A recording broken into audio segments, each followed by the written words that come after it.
Cody Bellinger and Christian Yelich, they are back to playing like superstars in the game of baseball. Both the Yankees and Angels fan bases lost at least 4 or 5 years off of their life expectancies after yesterday's games. And Elly Cruz, he broke StatCast again with the hardest infield assist in the history of StatCast. All of that in today's MLB Recap, a series in which we recap every single game almost every single day. And a reminder, use code Fuzzy on SeatGeek if you're going to any baseball games or concerts anytime soon. Save yourself 20 bucks off. Here we go, the first game of the slate from yesterday. The Dodgers and the Mets. Max Scherzer, he did not disappoint in his second half debut as he held the Dodgers scoreless over 7. Now, before we show the rest of Mad Max, I gotta show this sick grab from James Outman. He robs Brandon Nimmo of an extra base hit. That was a really nice catch in my opinion. Now, on top of going 7 shutout, Mad Max, he allowed just 1 base hit the entire night, which is really impressive considering I think that the Dodgers are a high-powered offense. Now, he punched out 6 as well. Just as soon as he left the game, yeah, you guessed it, the New York bullpen, they coughed up the lead, and it stayed that way after 9. So extras we go. We got some free baseball. The Dodgers, they couldn't get anything going in the 10th, so 1 base hit from the Mets, that could seal it. And there it is. Luis Guillorme, he walks it off. The Mets, they avoid being swept by the Doyers. They beat the Dodgers 2-1. The Padres and the Phillies, Ha-Seong Kim, he put the Padres up by 1, and another rally could have started, but Trey, he made a sick grab in the shortstop and third base hole to rob Manny Machado. Now we're going to go ahead and fast forward to the 5th inning. The Padres find themselves up by 3 when friend of the channel, Bryson Stott, he sent one out long and far, his 8th of the season. He's hitting 303, by the way. Schwarber, he made it 3-2 on his 25th, and right after, JT Realmuto ripped a ringing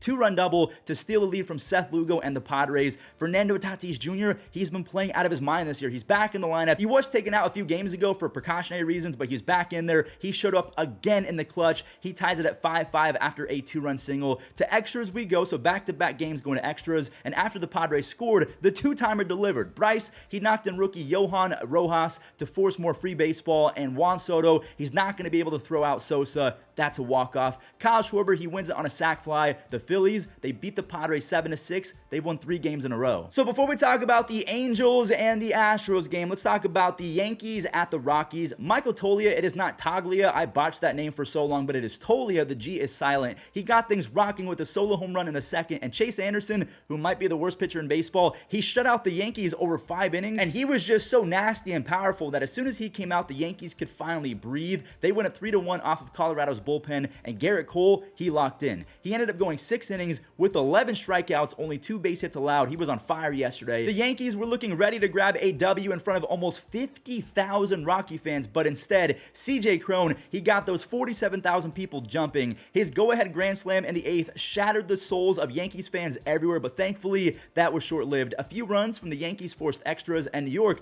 they actually went up 7-5 after 11. Well, actually, it was 10.5 really, because Nolan Jones, he went 450 feet lefty to tie it again. He has 7 home runs and 5 stolen bases, and that's the game. Alan Trejo, he walks it off. The Rockies beat the Yankees 8-7, and pretty much immediately after that game, the Yankees, they started scrambling, and the reports are going crazy that not only are they looking for help in the outfield, but also for help in the back of the rotation, the bullpen, and catcher. Apparently, Jose Trevino and Kyle Higashioka are not enough. So let me know in the comments, who do you think the Yankees could afford to go out and get? Do you think that they could go grab Shohei Ohtani because he fixes multiple holes with one player? Do you think that they're going to try and grab someone like Cody Bellinger? Let me know. So we had a walk-off web gem in this next game. I'll show what I mean in just a second because we got to show Kyle Tucker and his RBI early on in the game. And I just want to mention that Christian Javier, he has still been struggling to find his groove. He allowed the Halos to score 3, and his offense couldn't really get anything going until the 7th inning came around. Chas McCormick and Jake Myers, they both pummeled home runs, and funny enough, they both traveled exactly 378 feet. Not to fear, though. The Angels, they got huge doubles from Zach Neto, and that was massive right there from Taylor Ward, with Ward's being a base-clearing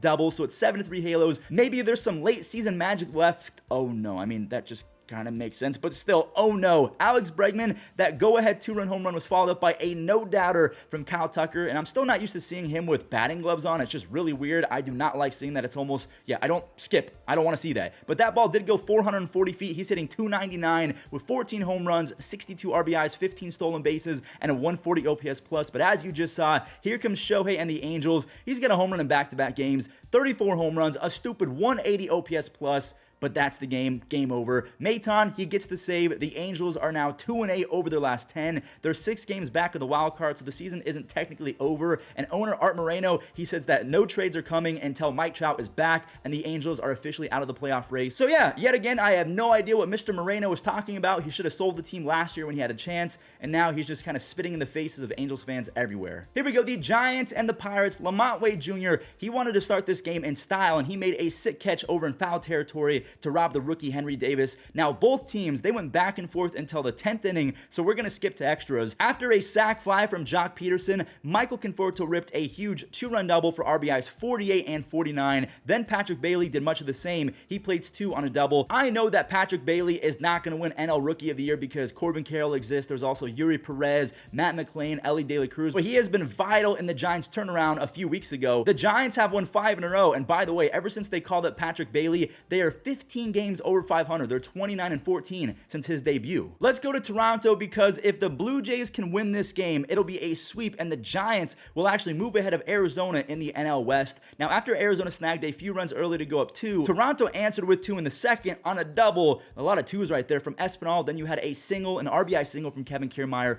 Vladdy, he ended up putting his team up by 1 on a sac fly in the 5th inning, but the real fun happened later on in the 8th. Danny Jansen, he found himself up with a chance to really rub it in the faces of Snakes fans, and that hurts. His base clearing double blew the doors off as Toronto, they do complete the sweep. They're 6 games back of first place in the AL East because the Rays, they've been falling off. We'll talk about the Rays later. The Giants, they're now a half game ahead of the Arizona Diamondbacks for 2nd place in the NL West. I almost can't believe I'm saying this out loud, but Dylan Cease is looking for his first win in nearly 2 months. Now, Jake Berger, he heard that and he understood the assignment. He wanted to be part of the cause, and yeah, he obliterated that baseball 461 feet for his 21st home run. He is top 1% in barrels, which means that when he hits the ball, it goes a very far away, and he hits it hard. Tim Anderson, he finally wasn't useless. He contributed with an RBI, and so did Luis Robert Jr., who had a big day. More on him in just a second, because I got to tip my cap and give some credit to Dylan Cease. He's going to get his first win in 2 months. He struck out 6 Braves, and he held Atlanta to just 1 single run over 5, and that's big time because the Braves, we know that they basically have a cheat code offense. But speaking of a big time performance like Dylan Cease had, there's a big season. Actually, no, this is a monster season from Luis Robert Jr. That 2-run shot was one of his 4 hits on the day. But I'm going to give you guys a little nugget of information I think is pretty cool. Since being benched on April 29th for not hustling, Luis Robert is hitting .305 with 22 home runs and 7 stolen bases. He's basically been the AL version of Ronald Acuna Jr. minus the stolen base every other game. But yeah, the White Sox, they win big 8-1. Speaking of 8s, Baltimore, they're looking for their 8th win in a row, and they got off to a hot start after they got RBI extra base hits from Adley Rutschman and Anthony Santander. That was Anthony Santander's 100th career home run, by the way, so tip of the cap to him. Baltimore, they were cruising from there. They went up 5-0 after 4, and starting pitcher Kyle Bradish, he turned in maybe his best start of his young career. He diced up the Marlins offense to a tune of 7 1/3 shutout with 8 punchies. Over his last 12 starts, he has a 2.2 ERA, so the Baltimore bullpen, they wanted to make things interesting because the first half of the game was so good. Rookie Dame Myers, he doubled in John Birdie to make it a 1-run game out of nowhere, but thankfully for O's fans, Daniel Collum, he got the job done. The Orioles have won 8 games in a row as they beat the Marlins 5-4. You know what that W means? If Kansas City can somehow steal another game from the Rays, the Orioles will be just 1 game back of first place. Now listen, I'm not saying the Royals should have been world beaters in 2023, but this is kind of what we expected from their offense, and they did this without Vinny Pasquantino, in my opinion, their best hitter, if not second best hitter behind Bobby Witt Jr.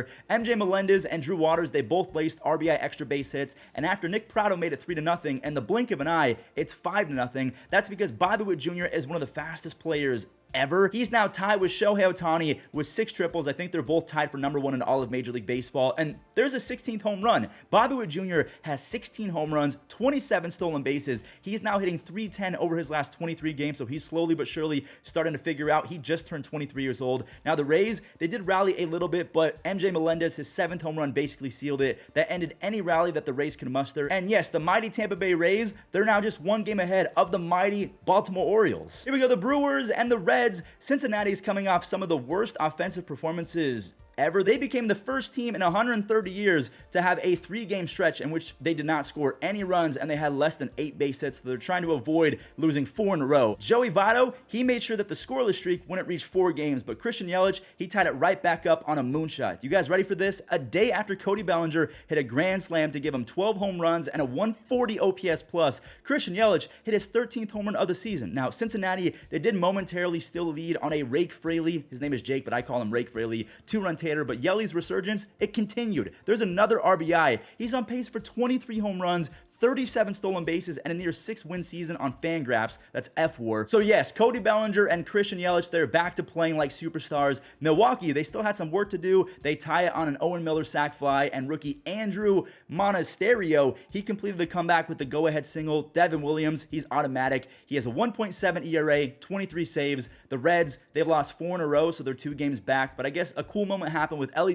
Cruz. He had a 97.9 infield assist. That is the fastest infield assist ever recorded in the StatCast era. He beat O'Neal Cruz. The Chicago Cubs and the Red Sox, Rafael Devers already has 3 home runs in the second half. He ripped his 23rd of the season to kickstart this one in Wrigley. Now Boston, they got the bases loaded for Cutter Crawford, who was throwing a gem at this time, and Massa, he stepped up with a chance to blow it open, and Masataka did it. His lefty grand slam off of the all-star Justin Steele was easily his biggest moment since the WBC. Cutter Crawford, he was amazing. He put the K in Cutter. He had 9 strikeouts over 6 shutout innings, only allowed 1 base hit the entire night. And there's Yoshida again with the huge RBI extra base hit. That 2-run triple gives him 6 RBIs on the day and 50 on the season. He's basically hitting 320 with an 890 OPS. Tristan Casas, he now has 3 games in a row with the home run. He's hitting 303 over the last month. The Boston Red Sox, they're kind of good. They're good. Here we go. The Guardians and the Rangers. Cleveland is trying to avoid a sweep.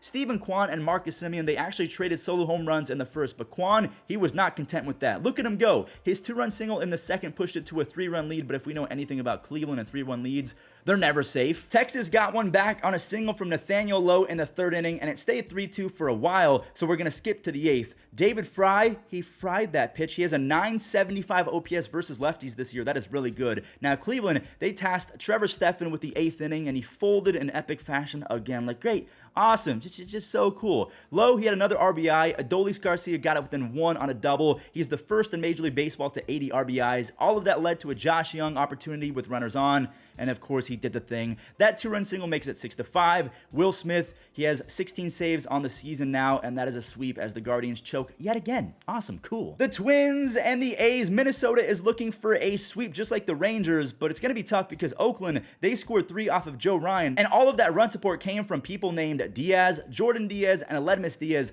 They combined for 3 RBIs, all while JP Sears, he was cooking Minnesota. Well, at least until the 5th inning came around. Christian Vasquez and Alex Kirilloff, they both left the yard, and staying with Kirilloff, he's going to need to clutch up again. He stepped in with the bases loaded in the 7th inning. Can he do it? You betcha. That was cheesy. You betcha. What am I saying? Why do I feel like it's the 1940s? Jeepers, mister. You betcha. Anyways, he put Minnesota on his back. He clears the bases for a huge 4 RBI day. He also has a crazy 370 on base percentage, so he's very good at getting on base. Johan Duran, he didn't strike out anyone, which is rare, but he has 15 saves on the year. The Twins do, in fact, beat the Oakland Athletics. They sweep them. They're 3 games ahead of the Cleveland Guardians for first place in the NL Central. Here we go. The Tigers and the Mariners. Jared Kelenic, he turned 24 years old yesterday, and he celebrated with an RBI double in the 1st inning. He needed that bad because he has not hit a home run since June 10th, and over that stretch, he's hitting 202. Cal Raleigh, he lifted off for the 12th time this year, and rookie Bryce Miller, he was sharp in his return from injury. He had 3 strikeouts, which isn't crazy, but he went 5 shutout. He is going to be a big piece if the Seattle Mariners have a bounce back in the second half.